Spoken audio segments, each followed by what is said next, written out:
Do you see more donations of time or money, and does either one help you achieve your goals more than another? It would it would probably be easy to say the more money, the more we achieve our mission, and that's just not true. I'm their only full-time person. Kathleen and Maggie work a combined 11 hours or 22. How much they work? I can't remember. 20 hours a week. That's it. Everything else is done by volunteers. So the 55 cats that are in the back, they're cared for every day, 7 days a week, by volunteers. All of our dogs are in foster care. I count those as volunteers. They're doing it all the time because the dog is living with them. All of our kittens and their moms and all of our sick cats are all in foster care, so they're caring for them all the time. So without them, there's not enough money in the world. We can't hire people to care for animals. We probably could. Shelters do it all the time, but we're a rescue, and I think that's one of the things that sets us apart from shelters, in that the animals you get from us are cared for by families or people, so more than employees, and they're more ready to be a family pet versus just pet, and that's helpful for us. So the donation of your time is at least worth as much as the donation of your money, but in all aspects, it's probably more valuable. Okay.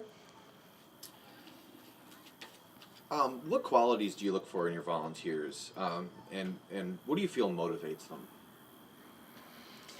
Well, I tell people they only need to have a heart for animals, but they also need to protect that heart a little bit, because our animals come in traumatized, abused, neglected. They don't stay that way, fortunately, but not all of them survive, and that's tough for our volunteers to go through, and we have to put anybody to sleep, or they die, or they get too sick and they can't be brought back. That's tough for them, or they put a great deal of time into bringing this terrified puppy for 2 or 3 months to a really nice pet for a family, and it gets adopted, which is the goal, but they got to let it go, and so that's tough. So I want them to have good hearts for animals, but I want them to have a nice, shell around that heart too, so we get to use it over and over again. Because once you foster for us, the first one you're learning how to do it, and the 10th one you're pretty good at it. So we want you to keep doing it. So there's that. The other thing we look for in volunteers is a pretty stable sense of common sense. That they don't get alarmed, at throw up on the floor. They don't get scared when they see blood. They've got a pretty good sense to know an animal's behavior, what it means, and we do lots of training for that kind of stuff, to recognize what a growl from a growl, or a hiss from a growl, or body language, the tail between the legs, the cat's tail up or down, that kind of thing. So that's helpful. What else do we look for?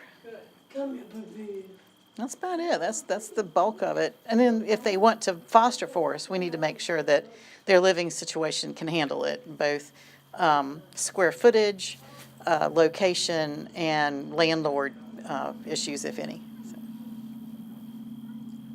What would deter you from selecting a potential volunteer? Age combined with physical frailty will bother me. I mean, we have volunteers in wheelchairs out here, and there's things that they can do. That's probably the only thing.